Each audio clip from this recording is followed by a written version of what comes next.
දොරවල්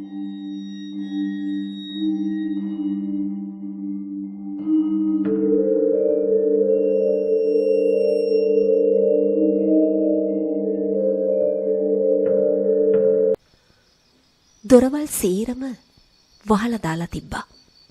ජනෙලුත් එහෙමයි.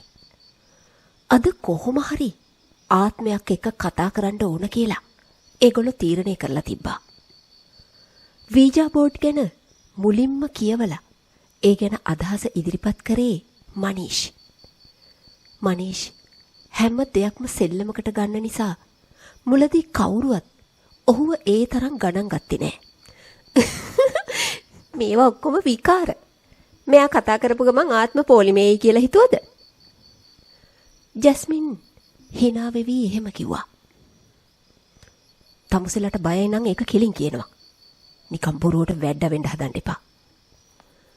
ඒ මනීෂ්ගේ ඒ කතාවට අතුලට කේන්ති ගියා. මනීෂ් ජැස්මින්ගේ පෙම්වතා වීම දෙවෙනි කාරණේ වුණත් ප්‍රධානම හේතුව ඔහුගේ උඩඟුකම.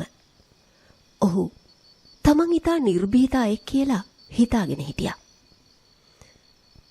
ඒයි කාටද බයයි කිව්වේ උඹ? මටද? අතුල මනීෂ්ගේ කමිසෙන් අල්ලගන්නට වගේ එහෙම ඇහුවා. ඔවුන් තුන්දෙනාම හිටියේ ඉස්කෝලේ මුරකුටිය ගාව. බයක් නැත්තම් එනවා යන්න. සෙල්ලම් කරලා බලමු. මනීෂ් කිව්වා. අතුල ජැස්මින් දිහා බැලුවා. එයත් උරහි සකුලලා මට ප්‍රශ්නයක් නෑ කියලා කිව්වා. හරි. අපි ලෑස්ති. අද රැට හොඳයිද? අතුල වැඩේට කැමති. එහෙම එකපාරටම කරන්න බෑ. ඉස්සෙල්ලා බෝඩ් එක ලෑස්ති කරන්න ඕනි. නීති ගොඩාක් තියෙනවා. ඒ වගේම සෙල්ලම් කරන්න හොඳ තැනක් ඕනි. හොඳ තැනක් කිව්වේ? කිසිම බාධාවක් නැති තැනක්. පටන් ගත්තම ආත්මය කවදා එයිද දන්නේ නැහැ. ඒ වෙනකන් කවුරුවත් බාධා කරන්න බෑ. අපේ ගෙදර නම් කොහොමවත් බෑ. මනීෂ් එහෙම කිව්වා. අපේ ගෙදරත් අමාරුයි. මගේ තාත්තගේ පොලිස් මොලේට හොරෙන් මොකුත් කරන්න බෑ. ඒ අතුල. එහෙනම් ජැස්මින්? මනීෂ් ජැස්මින් දිහා බලලා ඇහුවා.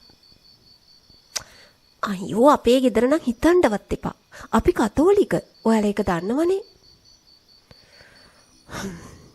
එහෙනම් මොකද කරන්නේ? හේ මොකද්ද මචං මෙච්චර බරපතල සාකච්ඡාව?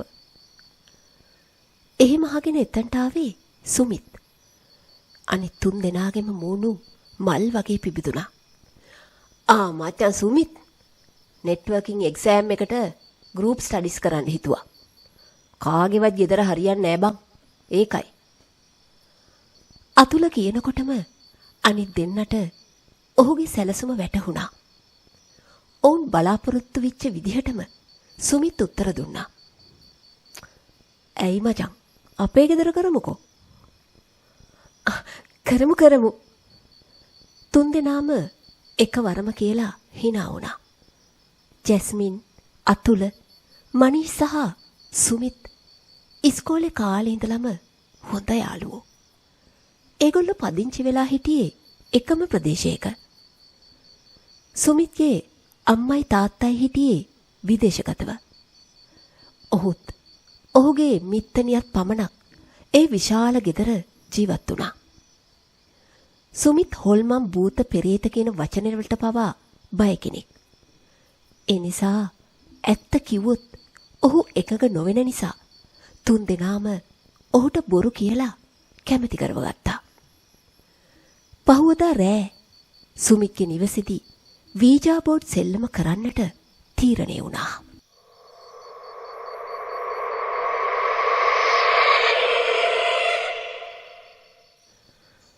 මනීෂ් තමයි වීජා බෝඩ් එක හදන්නේ. ලොකු කාඩ් බෝඩ් එකක ඒ ඉඳලා ඉසෙට් දක්වා අකුරු ලිව්වා. ඊට යටින් එකේ ඉඳන් 9 දක්වා සහ බිංදුව ලිව්වා. අකුරු වලට ඉහළින් වම් පැත්තේ ඔව් කියලත් දකුණු පැත්තේ නැත කියලත් ලිව්වා. බෝඩ් එක සම්පූර්ණයෙන්ම හදලා ඉවර වෙලා ඔහු ඒක සුමිත්ගේ නිවසට රැගෙන ගියා. ඒ නිවසේ උඩුමහලේ කාමරයක ජැස්මිනුයි අතුලයි බලාගෙන හිටියා. මේ ආවේ කොච්චර වෙලා බලන් හිටියද? අතුල කේන්තියෙන් ඇහුවා. බෝඩ් එක හදන එක ලේසි කියලා හිතුවද? සිංහලෙන් ලියනවද ඉංග්‍රීසියෙන් ලියනවද කියලා ප්‍රශ්නයක් ආවා. සිංහලෙන් කිසිම රිෆරන්ස් එකක් හම්බුන්නේ නැහැ. ඒක ඉංග්‍රීසියෙන්ම ලිව්වේ. මනීෂ් එහෙම කිව්වා. අපි ඉංග්‍රීසි දන්න ආත්මයක් එක්ක කතා කරමු. ජැස්මින් පුරුදු විදිහටම hina වෙවි කිව්වා. මට නම් තාම විශ්වාසයක් නැහැ. මූ කියපු හින්දා ආවේ. මොකක් හරි කොමඩියක් වද්ද දන්නේ නැහැ. අතුල කියන දේ කනකට ගන්නේ නැතුව මනීෂ් එයාගේ බෑග් එකෙන් බෝඩ් එක එළියට ගත්තා. අනිත් දෙන්න උනන්දුවෙන් ඒ දිහා බැලුවා. බෝඩ් එකේ අන්තිමට ගුඩ් බයි කියලා ලියලා තිබ්බා. මේ මොකද්ද මේ? ඒක පෙන්නලා ජැස්මින් ඇහුවා. ආත්මය ආපහු යන්නේ ගුඩ් බයි කිව්වොත් විතරයි. මනීෂ් ඒකට උත්තර දුන්නා. නැත්තම් මූ එක පවුල් කණ්ඩ පටන් ගනි. අතුල එහෙම කිව්වහම ජැස්මින් ආපහු hina වුණා. තමුසෙලා හැම වෙලේම hina වෙවි ඉන්නවා. හරි, සුමිත් කිව්වද? මනීෂ් ඇහුවා. තාම දන්නේ නැහැ. එයා ආච්චිට බෙහෙත් දෙන්න ගියා. ආවහම ඔයාම කියන්න. ඒ ජැස්මින්. ඒගොල්ලෝ බෝඩ් එක පරීක්ෂා කරමින් ඉද්දී සුමිත් එතනට ආවා. වීජා බෝඩ් එක දැකපු එයාට ඒක අමුතු දෙයක් විදිහට පෙනුණා. ඒගොල්ලෝ තමන්ගේ සැලසුම විස්තර කරාම සුමිත් ගල් ගැහිලා බලාගෙන හිටියා. සුමිත්, ඔයා කැමති වෙන්නේ නැහැ කියලා හිතලයි අපි කිව්වේ නැත්තේ. මුකුත් වෙන්නේ නැහැ. ඔයාට ඒ තරම් බයයි නම් එළියෙන් ඉන්න. අපි විතර සෙල්ලම කරන්නම්. ජැස්මින් කිව්වා. එළියේ තනියම බයෙන් ඉන්නවට වඩා ඒගොල්ලොත් එක්ක ඉන්න එක හොඳයි කියලා සුමිත් හිතුණා. එපා. මං ඔයාලා එක්කම ඉන්නම්.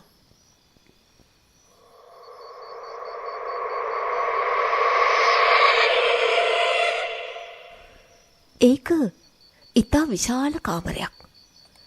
ඒකට ඇතුල් වෙන්න දොරවල් දෙකක් තිබ්බා. අතුල මුලින්ම ඒ දොරවල් දෙකම වහලා දැම්මා. ඊට පස්සේ ජනේලුත් වැහුවා. උතුරු පැත්තෙන් තිබුණු වීදුරු ජනේලේ තිරරෙදි ඇදලා ඒකත් වහලා දැම්මා. මනීෂ් බෝඩ් එක බිම තියලා ඉටිපන්දමක් පත්තු කරා. බෝතල් විවෘත කරන ඕපනර් එකක් අරගෙන බෝඩ් එක උඩින් තිබ්බා. 3 දෙනෙක් විතරක් වීජා බෝඩ් එක උඩ අත් තියන්නත් සුමිත් ආත්මයේ විසින් දෙන සලකුණු ලියා ගන්නත් තීරණය වුණා. මනීෂ් කතා කරා. හරි, හොඳට අහගන්න. මං කිව්වහම හැමෝම තමන්ගේ දබරැඟිල්ල මේ ඕපනර් එක උඩින් තියන්න ඕන. අපි ආත්මයට කතා කරන්න ඕන. ආත්මය ආවම අපේ අත මේ ඕපනර් එකත් එක්ක ඉබේම හෙල්ලෙයි. ඇත්තටම කියනවනම් ඒ එන ආත්මය තමයි අපේ අත හෙල්ලුවේ. අපි අහන ප්‍රශ්න වලට මේ ඕපනර් එක නතර වෙන අකුරු තමයි උත්තරේ. සුමිත්, ඕපනර් එක යන අකුරු ඉක්මනට ඔයා ලියා ගන්න ඕන. සුමිත් ඔළුව වෙනුවා. ජැස්මින් ගිහිල්ලා විදුලි බුබුල නිවලා දැම්මා. එහි ඉතිරි වුණේ දැල් වෙන ඉටිපන්දම විතරයි. මනීෂ් Taman ළඟ තිබ්බ කොලයකින් ඒකේ නීති රීති කියවලා දුන්නා. ඒගොල්ලෝ හැමෝම තමන්ගේ ජංගම දුරකථන ක්‍රියා විරහිත කරලයි තිබුණේ. ගොඩක් නිශ්ශබ්දව ඉන්න ඕන. අනවශ්‍ය විදිහට කතා කරන්න එපා. එක්කිනා බැගින් ප්‍රශ්න අහන්න. මනීෂ් කිව්වා. හරි, එහෙනම් පටන් ගමු. ඒ අතුල ටික වෙලාවක් බෝඩ් එක දිහා බලාගෙන හිටපු මනීෂ් මොකක් හරි අඩුවක් තියෙනවා වගේ හිතුණා. දැන් හරි. එහෙම කියලා බෝඩ් එකේ වම් පැත්තේ ඕම් ලකුණ ඇඳා. ඒ ළඟ කුරුසියක් සහ අඩසඳක් ඇඳලා 786 කියලා ලිව්වා. දකුණු පැත්තේ මිනිස් හිස් කබලක රූපයක් ඇඳා. මොකද්ද මචං මේ? සුමිත් බයෙන් ඇහුවා. එන ආත්මය හොඳ එකක්ද නරක එකක්ද කියලා දැනගන්න. සමහර වෙලාවට නරක ආත්මෙ ඉන්න පුළුවන්. අපි කතා නොකරපු අයත් එන්න පුළුවන්. හොඳ ආත්මයක් නම් ඕපනර් එක වම් පැත්තට යයි. නරක එකෙක් නම් හිස් කබල තියෙන පැත්තට යයි. මනීෂ් ඒ විදිහට තේරුම් කරා. ඔය දේවල් ඔයා කලින් කිව්වේ නෑනේ ඉතින්. ජැස්මින්ට දැන් බයක් දැනෙන්න වුණා. මූ මේ බොරුවට අපිව බය කරන්නේ. මේවට බය වෙන්න එපා බං. අතුල විහිළුවට වගේ කිව්වා. කවුද අනේ බය නැත්තේ? හැමෝගෙම ඇතුලේ බයක් තියෙනවා. අපි ඒක එළියට පෙන්නනවා. ඔයා නිකන් රඟපානවා අතුල. එච්චරයි.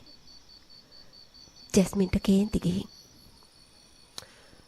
හරි කූල් වෙන්න. නරක ආත්මයක් ආවොත් ගුඩ් බයි කිව්වම ඒක යයි. අකමැති නම් ඕනම වෙලාවක නවත්තලා ගුඩ් බයි කියන්න පුළුවන්. මනීෂ් තව දුරටත් පැහැදිලි කරා. හැමෝම සංසුන් වුණා. කාවද කැඳවන්නේ කියලා ඒ ගැන හිතුවා. සුමිත් කිව්වේ අපේ සීයා කියලා. හැමෝම සුමිත් දිහා පුදුමෙන් බැලුවා. අන්න දැක්කද සුමිත්ගේ බය ගිහින්? මනීෂ් කිව්වා. එහෙම නෙමෙයි මනීෂ්. අපේ සීයා හරි හොඳ කෙනෙක්. එයා ආවත් බය වෙන්න දෙයක් නැහැ.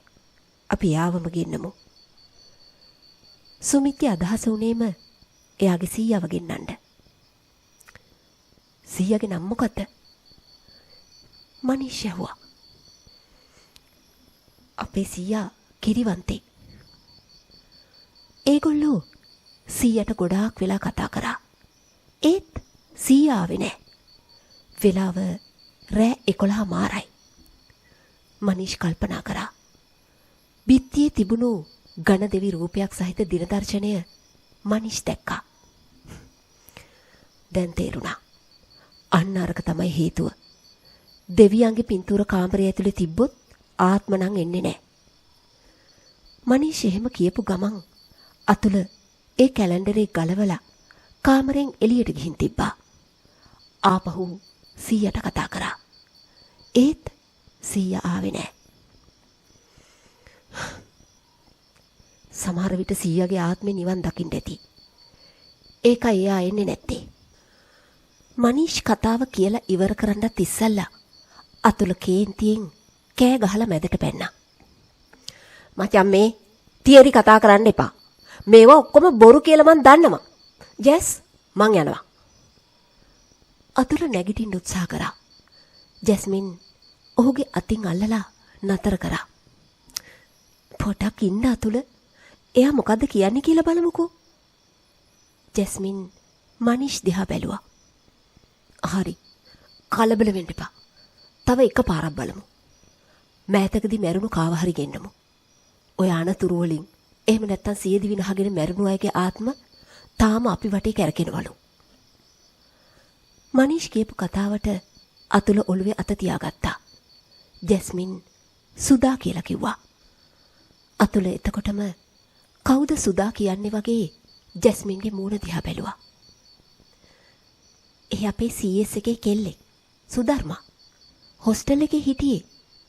ඔයා ලැබ් එකේදී දකින්නත් ඇති. හරිම හොඳ කෙල්ල. ගිය මාසේ හොස්ටල් එකේදීම සියදි විනහගත්තා. කවුරුවත් හේතුව දන්නෙත් නැහැ.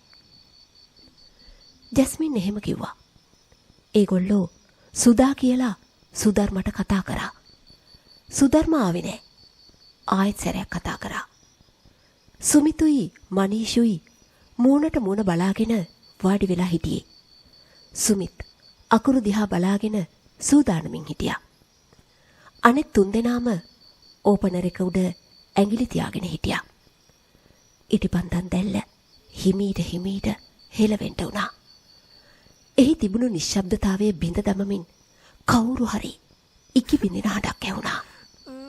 ඒ හඬේ කිසියම් අద్භූත දෙයක් සිද්ධ වෙන බව හැමෝටම දැනුණා.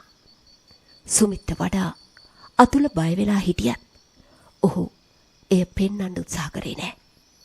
ඉකිබිඳින හඬ ටික ටික වැඩි වුණා.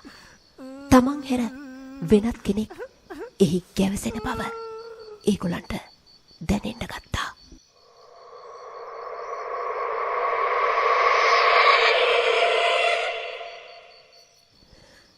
ඔයා කවුද? ජැස්මින් ඇහුවා. ඒත් ඕපනර් එක හෙලවුණේවත් නෑ. ජැස්, එහෙම අහන්න එපා. ඔයා සුදාද කියලා අහන්න. මනීෂ් හිමීට කිව්වා. ඔවුන්ගේ ඇඟිලි ඔවුන්ගේ පාලනයෙන් තොරව සෙලවෙලා ඕපනර් එක බෝඩ් එකේ වම් පැත්තට තල්ලු කරා. එහි තිබුණු ඔව් කියන වචනේ උඩ ඕපනර් එක නැවතුණා. දැන් ඉකිබිඳින හඬ තවත් වැඩි වුණා.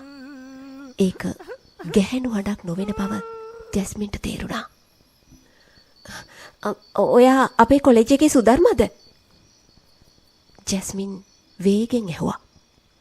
ඕපනර් එක දකුණු පැත්තට ගිහිල්ලා නෑ කියන වචනේ උඩ නැවතුණා. ඒගොල්ලෝ බයෙන් එකිනෙකාගේ මූණවල් බැලුවා. ශබ්දය අනුව එය පිරිමි හඬක් බව තේරුම් ගන්නට ඔවුන්ට අපහසු වුණේ නෑ. ඔයාගේ නම? ජැස්මින් ආයෙත් ඇහුවා. ඕපනර් එක ටික වෙලාවක් නිශ්චලව තිබ්බා. ඔයාගේ නම? ඇය නැවතත් ඇහුවා. ඕපනර් එක මුලින්ම එස් අකුර මත නැවතුණා. පස්සේ යූඩට ගියා. ඒ යන විදිහට සුමිත් එක අකුර කොලයක සටහන් කරගත්තා. S U D H ඒ විදිහට ඇවිල්ලා ඒ උඩ නැවතුණා. සුමිත් සුදා කියලා කිව්වා. හැමෝම ව්‍යාකූලව බලාගෙන ඉද්දී ඕපනර් එක නැවතත් වේගයෙන් කේ උඩටත් ඊට පස්සේ ඒ සහ ආර් උඩට ගියා. සුදාකර් කියලා සුමිත් කෑ ගැහුවා. ඒගොල්ලන්ට යමක් හිතන්නටත් කලින් එහි හැඬුම් හඬක් ඇහුණා. ඒ කුඩා පිරිමි ළමයෙක්ගේ හඬක් බව ඔවුන්ට තේරුණා. ඒක තහවුරු කරගන්න මනීෂ්ට උන වුණා. මනීෂ් ඇහුවා ඔයාගේ වයස කීයද කියලා. ඕපනර් එක හෙලවුණු විදිහෙන් ඒ ළමයා වයස අවුරුදු 12ක කෙනෙක් බව ඔවුන් දැනගත්තා. හරිම පුංචි ළමෙක්, ජැස්මින් කිව්වා. එහෙනම් බය වෙන්න දෙයක් නැහැ. අතුල කිව්වේ විහිළුවකට වගේ. අතුල මේ ආත්ම වලට විහිළු කරන්න එපා. මනීෂ්ට ඒ කතාවට කේන්ති ගිහින්. මේක හොඳ ආත්මයක්ද නරක එකක්ද කියලා අහන්න ඕන කිව්ව නේද? ජැස්මින් මනීෂ්ට ඒක මතක් කරා. ඔව්. මනීෂ් එහෙම කියලා බෝඩ් එක දිහා බැලුවා. ඒ බලලා ඔයා හොඳ ආත්මයක්ද නැත්නම්? මනීෂ්ට ප්‍රශ්නේ ඉවර කරන්න බැරි වුණා. ඕපනර් එක වම් පැත්තේ දේව සලකුණු උඩ නැවතුණා. ඊළඟ තප්පරේදී ඒක වේගෙන් හිස් කබල දිහාට ගියා. පස්සේ මැදට ඇවිල්ලා නැවතුණා. අනේ මචං, මට නම් බයයි. මේක භයානකයි. අපි ගුඩ් බයි කියමු. සුමිත් බයෙන් කෑ ගැහුවා. ජැස්මිනුත් ඒක අනුමත කරා. නමුත් එයාලට ඕපනර් එක ගුඩ් බයි කියන වචනේ දිහාට අරගෙන යන්න බැරි වුණා. එයාලගේ ඇඟිලි ඕපනර් එකයි බෝඩ් එකට ඇලිලා වගේ නිශ්චල වුණා.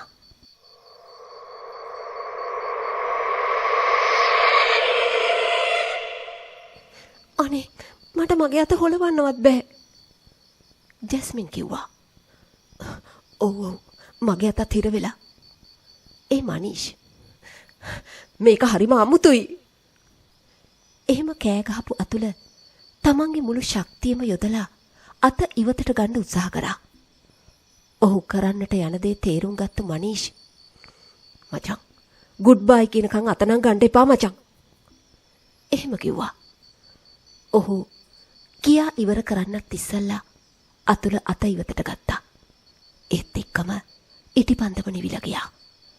කළුවර කාමරය ඇතුලේ කවුරු හරි මහා හඬින් hina වෙන හඬක් ඇහුණා. ලයිට් ස්විච් කොහෙද තියෙන්නේ? එහෙම අහගෙන අතුල නැගිටින්න හදනකොට මනීෂ් ඔහුගේ අතින් අල්ලලා නතර කරා. අතකණ්ඩ එපා කියලා කියද්දිත් ඔයා ඒක කරා. ගුඩ් බයි කියනකම් මෙතනින් නැගිටින්න එපා. මනීෂ් කිව්වා. අනේ අතුල, එයා කියන දේ අහන්න අතුල ප්ලීස්. ජැස්මින් බැගෑපත් වුණා. අතුල නිහඬව එතනම වාඩි වුණා. මනීෂ් ගිනි පෙට්ටිය අරගෙන ඉටිපන්දම දල්වන්න උත්සාහ කළා. නමුත් ගිනි කුර පත් වුණේ නෑ. හොඳටම බය වෙලා හිටපු ජැස්මින් මනීෂ් ළඟ වාඩි වුණා. නැවතත් ඒ බිහිසුණු hina හඬ ඇහුණා. කලබලේ නිසා එයාලට ඒ කාගේ හඬද කියලා හඳුනා ගන්න බෑ. මනීෂ් තවත් ගිනි කුරක් ගැහුවා. ඒකත් පත් වුණේ නෑ. ඔහු නැවත නැවතත් උත්සාහ කළා. හදිසියෙම ගිනි කුරක් දැල්ලුණා. ඒ එළියෙන් පෙනුනේ මහා හඬින් සිනාසෙන සුමිත්ගේ මූණ. ඒක ඊටාම බිහිසුණු වුණා. බය වුණු මනීෂ්ගේ අතින් ගිනි කුර බිම වැටුණා. ඒක වැටුනේ වීජා බෝඩ් එක උඩට. බෝඩ් එක ගිනි ගත්තා. හැමෝම වේගෙන් නැගිට්ටා. අතුල කකුලෙන් පාගලා ගින්න නිවන්න උත්සාහ කරා. ගින්න පැතිරී නොගියත් බෝඩ් එකේ තිබුණු ඉටි දිය වෙලා තිබ්බ නිසා ඔහුගේ කකුල පිච්චුණා. අතුල ගින්න පෑගීම නතර කරලා ලයිට් ස්විච් එක හොයාගත්තා. ලයිට් එක දාලා ඔහු වේගෙන් නාන කාමරේ දිහාට දුවගෙන ගියා. මනීෂුයි ජැස්මිනුයි කර කියා ගන්න දෙයක් නැතුව සුමිත් දිහා බලාගෙන හිටියා. සුමිත් තාමත් වියරුවෙන් hina වෙනවා. වතුර බාල්දියක් අරගෙන ආපු අතුල පිච්චෙමින් තිබ්බ වීජා බෝඩ් එකට වතුර හැලුවා.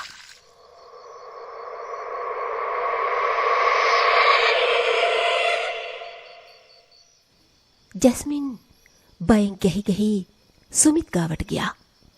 ජැස්මින්ගේ ඇස් කඳුලින් පිරී තිබුණා. සුමිත් ඔළුව නමාගෙන වාඩි වෙලා හිටියා. සුමිත් ඇය කතා කරා. ඒත් ඔහු ඔළුව උස්සලා බැලුවේවත් නෑ. මනිෂ්ට මොනා හරි තේරුණා වගේ සුමිත් ගාවට ගිහින් සුදාකර් එහෙම කිව්වා. එතකොටම ටක් ගාලා සුමිත් ඔළුව උස්සලා කතා කරා. අපේ කුඩම්මා සල්ලි වලට මාව සුරුට්ටු සාමිට වික්කා. මං සුරුට්ටු සාමිට කැමති නෑ. ගේ පුරාම සුරුට්ටු ගඳ. මොනවද මෙයා මේ කියවන්නේ? ජැස්මින් වේවුලන්ට වුණා. එයා දැන් සුමිත් නෙමෙයි. කටවහගෙන නිස්සබ්ද වෙන්න. මනීෂ් එහෙම කියලා සුමිත්ගේ සිරුරේ සිටින සුදාකරට කතා කරා. මල්ලි, අපි නොදැනුවත්වයි ඔයාට කතා කරේ. කරුණා කරලා ඔයා යන්න. එහෙම කිව්වහම සුමිත් අඬන්න ගත්තා. කරුණා කරලා යන්න මල්ලි. බෑ. මට තාත්තව හොයන්න ඕන. මුගේ තාත්තව අපි මොකටද හොයන්නේ? අතුලට කේන්ති ගිහින්. අතුල මචං ආයෙත් පටන් ගන්න එපා ප්ලීස්. මනීෂ් අතුලව පාලනය කරලා ආපහු ළමයට කතා කරා. මල්ලි, ඔයාගේ තාත්තව හොයන එක අමාරු දෙයක්. සුරුට්ටු සාමි කිව්වා පවුලේ වැඩිමල් දරුවව ඕනේ කියලා. නිදාහනයක් ගන්න. පවුලේ වැඩිමලා වෙලා ඉපදුණු එක මගේ වැරද්දක්ද? එයා මගේ බෙල්ල කපලා මාව මැරුවා. කුඩම්මා හැමදේම දැනගෙන හිටියා. එයාට ඕන උනේ සල්ලිකාරියක් වෙන්න. මම්මගේ තාත්තට ගොඩක් ආදරේ. තාත්තා කොහේ හරි. තව දුරටත් කතා කරන්න බැරුව සුමිත් අඬන්න ගත්තා. ගිහින් ඒ සුරුට්ටු සාමියාගෙන් පලිගන්නවකෝ. ඇයි අපේ පණ ගන්න හදන්නේ? අතුල කෝපයෙන් කෑ ගැහුවා. සුමිත් අතුල දිහා රවල බැලුවා. ගමේ මිනිස්සු එකතු වෙලා සුරුට්ටු සාමිව ගහලා මැරුවා. කුඩම්මව පොලිසියෙන් අල්ලගත්තා. තාත්තා කොහේ හරි ගියා. ඔහු නැවතත් කීවා. ඔහු රවා බලන ආකාරය අතුලට පුදුමාකාර අපහසුවක් ගෙන දුන්නා. මල්ලි, අනේ මල්ලි, කරුණා කරලා යන්න. ජැස්මින් එහෙම කියලා සුමිත්ව ඇල්ලුවා. සුරුට්ටු සාමිලයි, සිගරට් සාමිලයි, මේක මානසික ලෙඩක් මචං සුමිත්. එහෙම කියලා අතුල සුමිත්ගේ උරහිසෙන් අල්ලලා හෙලෙව්වා. අතුල ගැන කිසිම තැකීමක් නොකර බිත්තිය දිහාම බලාගෙන හිටපු සුමිත්ගේ ශරීරය වෙවුලන්නට පටන් ගත්තා. එතකොටම ඔහු එතනම සිහි නැතුව ඇතගෙන වැටුණා. වෙලාව පාන්දර 2යි. සුමිත් ඔහුගේ මිත්තනිය ළඟ නිදාගෙන හිටියා. ඔහු නිදාගෙන ඉන්න බව තහවුරු කරගත් අතුල අල්ලපු කාමරයට ගිහින් වැතිරුණා. ඔහුගේ දුරකථනය නාද වුණා. ජැස්මින්ගෙන් ඇමතුමක් විදිහට එහි සටහන් වුණා. හෙලෝ, හැමදේම හරි නේද? ජැස්මින් ඇහුවා. ඔව්, එයා නිදාගත්තා. මනීෂ්? අතුල මනීෂ් කොයිද කියලා ඇහුවා. එයා මාව ඇරලවල දැන් තමයි ගෙදර ගියේ. ඔයා පරිස්සමෙන් ඉන්න අතුල. ඔයාගේ ගෙදර යන්න කිව්වට ඇහුවෙත් නැහැනේ. බය වෙන්න එපා ජැස්. සුමිත් එක්ක කවුරු හරි ඉන්න දෙපැයි. මං එයාගේ ආච්චිට මොකුත් කිව්වේ නැහැ. මට නම් හිතෙන්නේ අතුල අපි කරපු දේ වැරදි කියලා. දුක් වෙන්නවත් කලබල වෙන්නවත් එපා ජැස්. මට නම් තාමත් මේව විශ්වාස නැහැ. හෙට සුමිත් ඇහැරුණාම අපි එයාව සයිකියාට්‍රිස්ට් කෙනෙක් ගාවට එක්කගෙන යමු. දැන් ඔයා නිදහසේ නිදාගන්න. එහෙම කියලා අතුල ඇමතුම විසන්ධි කරා. දොර වහලා AC එක දැම්මා. දුරකථනය ඇඳ උඩට වීසි කරලා අතුල නාන කාමරයට ගියා. ඔහු එහි සිටිද්දී කාමරේ දොර ඇරෙන සද්දයක් ඇහුණා. සුමිත්, අතුල කතා කරා. ඒත් පිළිතුරක් නැහැ. අතුල ආපහු වේගෙන් එළියට ඇවිල්ලා බැලුවා. ඒත් දොර වහලා තිබ්බා. අතුලට තමන්ව දාඩියෙන් තෙත් වෙන බවක් දැනුණා. AC එක ක්‍රියාත්මක වෙලා තිබ්බත් කාමරේ රත් වෙලා වගේ ඔහුට දැනුණා. අතුල දොර දිහා බලාගෙන ඉති. හදිසියෙම ඔහුට පිටුපසින් තිබුණු නාන කාමරේ දොර මහා හඬින් වැහිලා ගියා.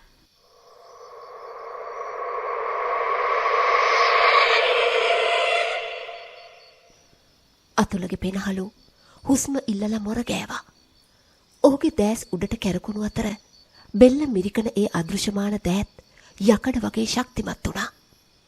කාමරේ පුරා පැතිරිලා ගිය ඒ තද සුරුට්ටු ගඳ අතුලට වමනේ ගෙනාවා.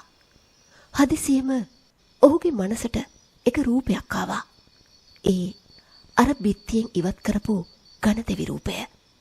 ඔහු තම අවසාන ශක්තිය යොදලා ඇඳ ළඟ තිබුණු වතුර වීදුරුව බිමට තල්ලු කරා. ඒක බිඳී යන හඬත් එක්කම අල්ලපු කාමරේ හිටපු සුමිත්ගේ ආච්චි ගැස්සිලා අවදි වුණා. ඇය අතුල, පුතේ අතුල එහෙම කිය දොරට තට්ටු කරා. ඒ හඬ ඇසුණු සැනින් අතුලගේ ඇඟ උඩ තිබුණු ඒ බර දරා ගන්න බැරි සීතලක් එක්ක ඉවතට ගියා.